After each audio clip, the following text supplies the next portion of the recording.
देखिए, कल मैंने आपको वेव फ्रंट के बारे में बताया था। वेव फ्रंट क्या होती है? एक लाइन होती है जो ऐसे पॉइंट्स को ज्वाइन करती है जिनका फेस क्या होता है, सेम होता है। उसको हम वेव फ्रंट कहते हैं। याद है? ठीक है। तो मैंने कहा था कि भैया कई सारे प्रकार के वेव फ्रंट होते हैं, वो मैंने नहीं करा था सही बैचों में। तो आज बात करते हैं भैया टाइप ऑफ वेव फ्रंट की। Type of wave front. Type of wave front.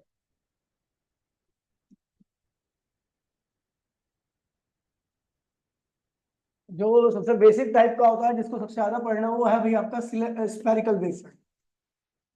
Spherical wave front. अगर मैं स्पेरिकल वेव, ये टाइप है, ठीक है, ऐसा टाइप। अगर मैं स्पेरिकल वेव फ्रंट की बात करूं तो स्पेरिकल वेव फ्रंट का जो सोर्स होता है, वो पॉइंट लाइट एमिटिंग सोर्स होता है। मतलब ऐसा सोर्स जो पॉइंट है इसको, और वो लाइट को एमिट कर रहा हो, तो उससे बनने वाला वेव फ्रंट क्या हुआ? स्पेरिकल हुआ। Point light emitting source. Point light emitting source को हम क्या कहते हैं? वो क्या बनाता है? Spherical wave front. उसके बाद क्या था अपना? डायग्राम। अच्छा, मीडियम नहीं, कोई बात नहीं, डायग्राम बन नहीं। डायग्राम। अगर मैं डायग्राम की बात करूं तो उसका डायग्राम कैसा होगा? ठीक है। इसका डायग्राम जो होगा कुछ इस तरीके का होगा। ठीक है, इस तरीके का। ठीक है, इस वेव फ्रंट का। और यहां से एनर्जी कुछ इस तरीके से निकली थी।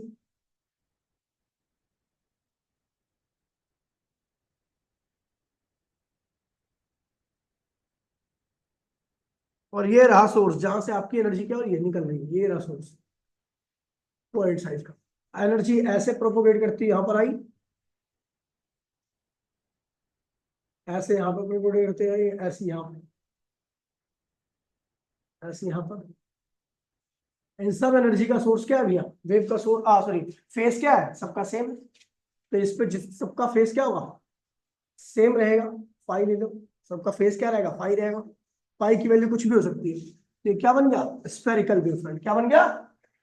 क्योंकि इन सारे जिन पॉइंट्स को मैंने ज्वाइन किया, इन पॉइंट, ए पॉइंट को, बी पॉइंट को, सी पॉइंट को, डी पॉइंट को, ई पॉइंट को, एफ पॉइंट को, सबका फेस क्या है? सेम। यहाँ से स्पेयर बना। ठीक है। अच्छा, इसका मीडियम कैसा होना चाहिए? मीडियम क्या होना चाहिए? होमोजीनियस। होमोजीनियस या आइसोट्रॉपिक। आइसोट्रॉपिक का मतलब होता है कि हर जगह पर एक जैसी प्रॉपर्टी हो। लाइट की रफ्तार हर जगह पर क्या हो? सेम। ठीक है। रिफ्रैक्टिव इंडेक्स हर जगह पर क्या हो? सेम हो। फिर बात करता हूँ भैया मैं दूसरा, सिलेंड्रिकल वेव फ्रंट की बात। अगर मैं सिलेंड्रिकल वेव फ्रंट की बात करता हूँ तो इसका जो सोर्स होता है वो linear light emitting source. Linear light emitting source, जैसे आपका ट्यूबलाइट होता है। तो इस केस में आपका सोर्स क्या होगा? कुछ इस तरीके से होगा। ठीक है। ये सोर्स है, मान लीजिए ट्यूबलाइट है, तो इससे निकलने वाली वेव क्या होगी? कुछ इस तरीके से निकलेगी, ऐसे।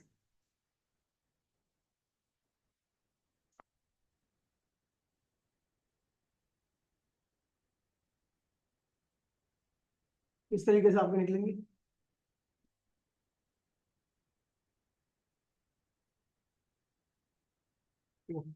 यहाँ से जो आपका वेव फ्रंट बनेगा, ये वेव फ्रंट है जो लाइन खींच रहा हूँ। कैसा बनेगा? सिलेंड्रिकल बनेगा। क्या बनेगा? अब वेव यहां से निकली थी, इस वाले सोर्स से निकली थी वेव। ठीक है। और वो कुछ इस तरीके से होती जा रही है, ऐसे। तो मैंने उन पॉइंट को ज्वाइन किया है जिनका फेस क्या है? सेम। क्या बन गया आपका? Cylindrical wave front. ठीक है। क्या बन गया आपका? Cylindrical wave front. मीडियम वही होना चाहिए आपका, होमोजीनियस। ठीक है। फिर अगला आपका वेव फ्रंट है आपका कौन सा?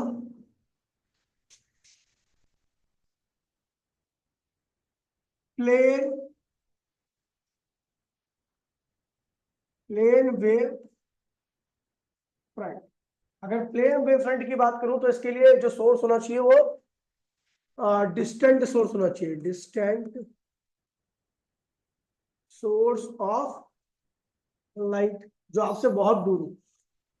ठीक है, तो ये डिस्टेंस सोर्स से जो वेवफ्रंट आ रहा है एक्चुअल में आता तो वो स्फेरिकल ही है, लेकिन इसका जो छोटा पार्ट होता है, मान लीजिए अर्थ है, सूरज से आ रहा वेवफ्रंट कैसा होता है, स्फेरिकल होता है, लेकिन अर्थ के हिस्से में जो आता है वो बहुत छोटा पार्ट होता है उस स्फीयर का। तो ये क्या है, small part of sphere, spherical wavefront, spherical wavefront act as a plane wave front.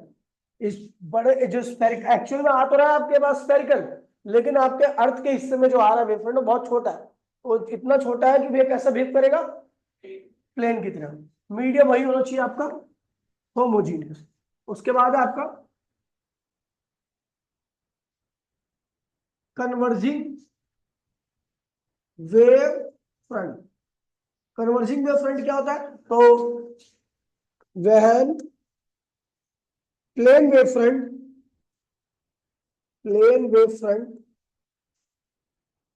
passing through the converging lens slash mirror.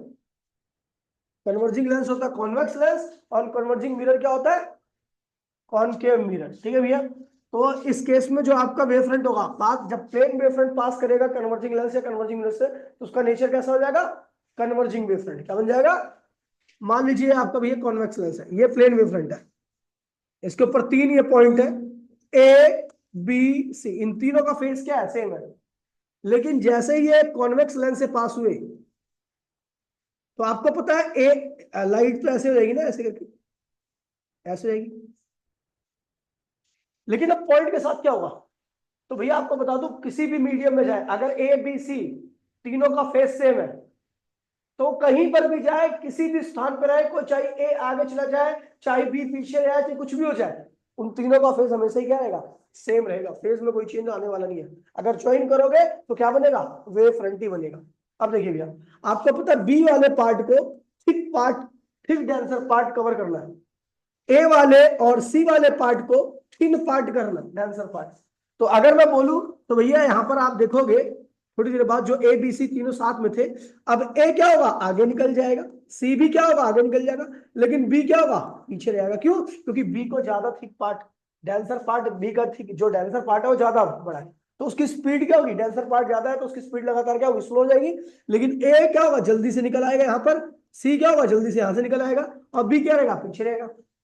तो अब वेव फ्रंट जो पहले प्लेन था अब वो कुछ इस तरीके का हो जाएगा, ए अब आपका हमेशा रहेगा आगे, ए और सी, और बी आपका पीछे रहेगा। तो ये वेव फ्रंट कैसा बन जाएगा, कन्वर्जिंग वेव फ्रंट। क्या बन जाएगा, ठीक है भैया, और ये डायग्राम हो गया, और इसके लिए भी मीडियम कैसा होना चाहिए, होमोजीनियस होना चाहिए, नहीं तो मामला सही नहीं रहेगा। फिर आता भैया आपका पांचवा, diverging wave front. Diverging wave front, अगर मैं डाइवर्जिंग वेव फ्रंट की बात करूं तो वह plane wave front passing through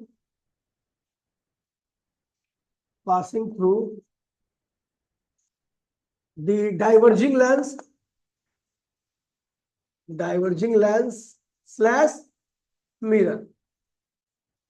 जब आपका प्लेन वेव फ्रंट क्या होता है, डाइवर्जिंग लेंस या मिरर से पास करता है, तो उसका नेचर कैसा हो जाता है, डाइवर्जिंग। कैसा हो जाता है, अब इसका डायग्राम देखिए, तो डायग्राम इसका नीचे बना रहा हूं, ये भैया आपका डाइवर्जिंग लेंस आप सबको पता है, कॉनकेव मिरर, कॉनकेव लेंस होता है, हीरा।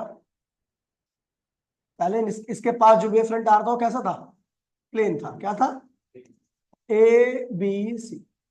लेकिन अगर आप देखोगे तो ए और सी वाले पॉइंट को ज्यादा बड़ा डेंसर पार्ट कवर करना पड़ेगा, ए का डेंसर पार्ट इतना है, सी का डेंसर पार्ट इतना है, लेकिन बी का डेंसर पार्ट इतना नहीं है, तो बी क्या होगा, जल्दी बाहर निकल जाएगा, लेकिन ए और सी में क्या होगी, डीले हो जाएगी, वो पीछे रहेंगे।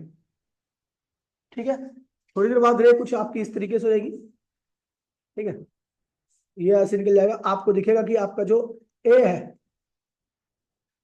है, और जो सी है वो पीछे रह गए, लेकिन बी कहाँ चला गया, आगे।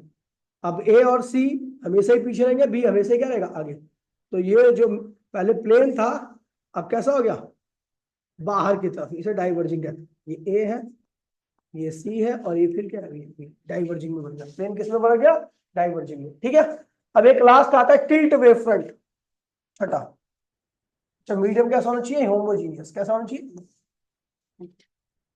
एक आता है tilt wave front, tilt wave front. अगर मैं टिल्ट वेव फ्रंट की बात करूं तो जब प्लेन वेव फ्रंट आपका प्रिज्म से पास हो जाता है तो वो कैसा बन जाता है, टिल्ट, झुका हुआ। वैन मिक्स हो जाएगा, वरना कलर चेंज कर दो। When plane wave front, when plane wave front passing through the passing through the prism, जब प्लेन वेव फ्रंट आपका प्रिज्म से पास होता है तो उस केस में उसका नेचर टिल्ट हो जाता है थोड़ा सा। देखते हैं इसका डायग्राम इधर। ठीक है, अब देखिए प्रिज्म है, इसकी तरफ आता है प्लेन वेव फ्रंट, ये आ रहा। इसके 3 पॉइंट है, ए बी और सी। इन तीनों का फेस सेम था, तीनों को ज्वाइन कर दे तो क्या बन गया, वेव फ्रंट बन गया, एबीसी। ठीक है भैया, अगर मैं बात करूं ए के लिए डांसर पार्ट इतना ही है, बी के लिए डांसर पार्ट क्या इतना है, और सी के लिए डांसर पार्ट बहुत ज्यादा है। इसका मतलब सी सबसे क्या होगा, पीछे हो जाएगा, और ए सबसे आगे चला जाएगा। तो थोड़ी देर बाद देखोगे तो आप देखोगे ए यहां पे पहुंचा रहेगा, ए यहां पहुंच जाएगा, बी इधर रहेगा, और सी इधर रहेगा। तो आपका वेव फ्रंट क्या हुआ, थोड़ा टिल्ट हो गया ना। ये डायग्राम आपका आ गया। प्लेन वेव फ्रंट क्या, जैसे ही पास हुआ प्रिज्म से तो कैसा हो गया, टिल्ट हो गया। नेचर मीडियम क्या होना चाहिए इसका, होमोजीनियस होना चाहिए। कैसा होना चाहिए, तो ये भैया इनके ऊपर क्वेश्चंस पूछे आते हैं। सोर्स क्या होना चाहिए, कैसे बनता है, डायग्राम क्या है, तो ये डायग्राम मैंने सारे बता दिए। ठीक है, तो इसे ध्यान रखना। उसके बाद आता है भैया आपका अगला टॉपिक है, ठीक है, हाइगन प्रिंसिपल। हाइगन ने बोला भैया कि आपकी जो वेव है, यहाँ पे लिखा हुआ है हाइगन principle is the basis of wave theory, wave theory के ऊपर है। ठीक है, it tells how the wave front propagate, ये बताता है भैया वेव फ्रंट किस तरीके से आगे बढ़ता है। ठीक है, इन अ मीडियम के अंदर अकॉर्डिंग टू हाइगन principle each point of the wave front is the source of secondary waves. कह रहा भैया जो आपका वेव फ्रंट बनता है ना, वेव फ्रंट बना इसका मतलब एनर्जी वहां पे पहुंच चुकी है। एनर्जी पहुंच चुकी है तो वो जो एनर्जी वाले जिन पॉइंट्स पे एनर्जी पहुंची वो अपनी अपनी एनर्जी निकाल बनाते हैं, छोटी छोटी एनर्जी फैलाते हैं। तो उसको हम वेवलेट्स कहते हैं या नॉर्मली वेव्स कह देते हैं। ठीक है, सेकेंडरी वेव्स या वेवलेट्स कहते हैं। ठीक है, अब जब उन वेवलेट्स को ज्वाइन किया जाएगा एक कॉमन टेंजेंट से या कॉमन लाइन से, तो जो नया स्ट्रक्चर बन के आता है उसे कहते हैं सेकेंडरी वेव फ्रंट। अब सेकेंडरी वेव फ्रंट बन गया तो उसके हर एक पॉइंट क्या करेंगे, हर एक पॉइंट के पास एनर्जी पहुंच जाएगी। वो पॉइंट्स भी क्या क्रिएट करेंगे, छोटी छोटी वेव्स क्रिएट करेंगे, उनको सेकेंडरी वेवलेट्स कहते हैं। जो नया बनता जाएगा वो सेकेंडरी रहेगा, ध्यान रखना। ठीक है, अब उन सारी वेवफ्रंट को, उन सारी वेव्स को अगर आप ज्वाइन करोगे कॉमन टेंजेंट से तो क्या बन जाएगा, वेव फ्रंट। ये लगातार इसी वेव में क्या होता है, बढ़ता रहता है। डायग्राम देख लीजिए, कुछ इस तरीके का होता है। ये आपका वेव फ्रंट, इसके ऊपर ए पॉइंट है, बी पॉइंट है। अभी ऐसे मान लो कि हाँ, ये वेव फ्रंट बन चुका है।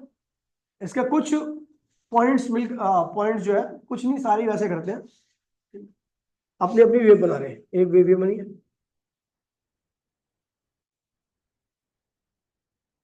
एक वेव ये बनी है,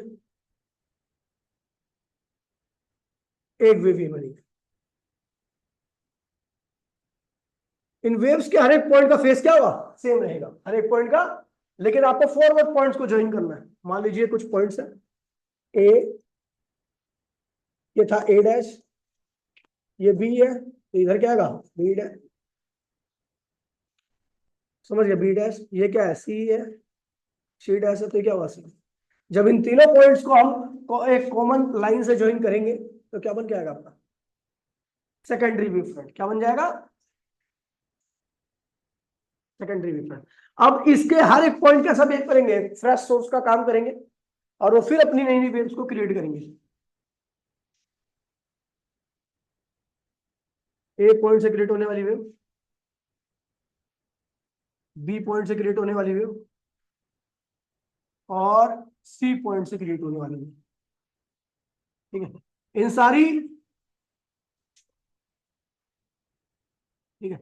इन सारी वेव्स का फेस क्या होगा, सेम रहेगा। इसके ऊपर A triple dash double dash, B double dash, C double dash, कुछ पॉइंट होंगे, इनको ज्वाइन करोगे तो फिर क्या बन जाएगा आपका सेकेंडरी वेव। पीछे वाला क्या हो जाएगा प्राइमरी, आगे वाला क्या बन जाएगा। पहले अगर मैं, ठीक है, ये कुछ वेव्स बनी है, एक दो तीन, तो अगर मैं एक और दो की बात करूं, एक और दो की बात करूं, एक और दो की, तो ये होगा primary wave front, primary wave front, और ये क्या होगा सेकेंडरी वेव फ्रंट। ठीक है। अगर मैं दो और तीन की बात करूं तो ये क्या होगा प्राइमरी वेव फ्रंट, और ये क्या होगा सेकेंडरी वेव फ्रंट। ठीक है। ये जो गोल गोल बनी है इन्हें वेवलेट्स कहते हैं, वेवलेट्स, और सेकेंडरी वेव कहते हैं। समझ गए भैया। तो इस तरीके से आपकी लाइट जो होती है इस तरीके से आगे प्रोपोगेट करती है, और इनके आगे बढ़ने की रफ्तार लाइट की स्पीड के क्या होती है बराबर होती है, आसपास होती है। फिर बात करते हैं भैया, इसी प्रिंसिपल को थोड़ा डिटेल में बताया गया। ठीक है। क्या रखा है कि मैंने बताया अभी सारे डायग्राम बता दिया, each point on the wave front, जो वेव फ्रंट के ऊपर जो भी पॉइंट्स होते हैं वो सब कैसा काम करते हैं, फ्रेश सोर्स का ऑफ एनर्जी, डिस्टर्बेंस मतलब क्या होता है एनर्जी, कॉल्ड सेकेंडरी वेव्स और वेवलेट्स। ठीक है। The secondary wavelets spread out in all direction, चारों ओर फैलती है। ठीक है। कितनी से, लाइट की स्पीड से। उस मीडियम में लाइट की स्पीड जितनी होगी तो उससे वो फैलने की रफ्तार, जो वेवलेट्स बन रहे हैं ना उनके बनने की रफ्तार उतनी होगी। ठीक है। अच्छा, कह रहे हैं अगर आपको नया वेव फ्रंट बनाना है किसी भी टाइम पर, ठीक है, तो आप क्या करोगे, एक टेंजेंट खींच दोगे, क्योंकि सारी जो सेकेंडरी वेवलेट्स उस टाइम पर बनी है, गिवन टाइम पर जो भी सेकेंडरी वेवलेट्स बनी है उनको वो क्या कर रही है, टच करती हुई आ रही है। ठीक है। जैसे मैंने पीछे बनाया था, तो ये थोड़ा डिटेल में रखा हुआ है तो इसे याद रखना, और ये आता भी है लिखने के लिए, तो केवल मात्र यही एक थ्योरी है जो आपकी डायरेक्टली लिखने के लिए आती है। ठीक है। कि भैया बताइए क्या क्या था, पहला क्या था भैया कि जितने भी वेव फ्रंट पे जितने भी पॉइंट्स होते हैं सब एक फ्रेश सोर्स का काम करते हैं, सब अपनी सेकेंडरी वेव्स या वेवलेट क्रिएट करते हैं। जब उन सारी सेकेंडरी वेव्स या वेवलेट्स को एक कॉमन टेंजेंट से ज्वाइन कर देते तो क्या बनता भैया, सेकेंडरी वेव फ्रंट। ठीक है। कह रहा है जो वेवलेट्स होती है वो चारों डायरेक्शन में, हर डायरेक्शन में फैलती है। ठीक है। कितनी से, लाइट की स्पीड से, जो उस मीडियम में होनी चाहिए। फिर अगली बात कह रहा है कि अगर एक ही टाइम पर अगर मैं टी टाइम की बात कर रहा हूं, उस टी टाइम में जितनी भी वेवलेट्स बनी है उनको अगर आप एक कॉमन टेंजेंट से या एनवलप से ज्वाइन करते हो तो क्या बनेगा भैया, आपका वेव फ्रंट बनेगा। कौन सा wave front, secondary wave front. समझ गए भैया, इसे ध्यान रखना। कुछ बातें हैं जो आपको ध्यान रखनी है। बात नंबर एक, कह रहा है वेव फ्रंट एक ऐसी सरफेस होता है जिसके हर एक पॉइंट का फेस क्या होता है, सेम होता है। ठीक है। अगला क्या कह रहा है भैया, आपकी जो मैं लाइन खींचता था ना उसके ऊपर वेव बनाता था, तो इसे कहते थे रे, क्या कहते थे, और ये क्या होता था, वेव फ्रंट। तो कह रहा है भैया द रे ऑफ, कह रहा है भैया जो रे होती है वो वेव फ्रंट की क्या होती है, परपेंडिकुलर होती है। क्या होती है, परपेंडिकुलर होती है। अगर मैं बात करूं होमोजीनियस मीडियम की, तो ऐसा मीडियम जिसके हर जगह पर आपका रिफ्रैक्टिव इंडेक्स क्या हो, सेम हो, तो ऐसे मीडियम में हमेशा आपका जो वेव फ्रंट बनेगा या वेवलेट बनेगा उसकी शेप कैसी होगी, कर्व, स्फेरिकल होगी। क्या होगी, स्फेरिकल होगी, वही लिखा हुआ है। ठीक है। और रे जो होती है हमेशा परपेंडिकुलर होती है। अच्छा, यहाँ पे लिखा हुआ है only the wave front, only the front portion, जो आप आगे बना रहे हो ना, कि आप ऐसी वेवलेट्स बना रहे थे तो वेव्स फ्रंट हमेशा ये बनता था, पीछे क्यों नहीं बनता था, तो ये ध्यान रखना, बैकवर्ड एनर्जी का फ्लो पॉसिबल नहीं है, हमेशा एनर्जी फॉरवर्ड फ्लो करती है। बैकवर्ड इसलिए नहीं फ्लो करती क्योंकि ऑलरेडी यहां पर एनर्जी है, और the flow of energy take place from higher to lower side, तो लोअर साइड में ऑलरेडी पहले एनर्जी थी, तो इसलिए एनर्जी क्या होगी, आगे बढ़ती है, क्योंकि आगे एनर्जी नहीं है। एनर्जी का फ्लो हमेशा क्या होता है, फॉरवर्ड डायरेक्शन में होता है। समझ गया। तो ये बातें आपको ध्यान रखनी है। ठीक है। बच्चे ज्यादा नहीं आते, इसी की कमी के कारण मैंने ज्यादा देर पढ़ाया नहीं था। ठीक है। इसके बाद एक टॉपिक था लेकिन मैंने वो टॉपिक कराया नहीं, एक क्लास में, पीछे वाली क्लास में थोड़ा सा कराया था डायग्राम में, क्योंकि इंपॉर्टेंट टॉपिक है, बच्चे कम आए थे इसलिए मैंने, ठीक है, उसको पूरा नहीं कराया। ठीक है। इतना ही कराया था मैंने, क्लास के लिए इतना ही, मिलता है अगली क्लास में, टाटा।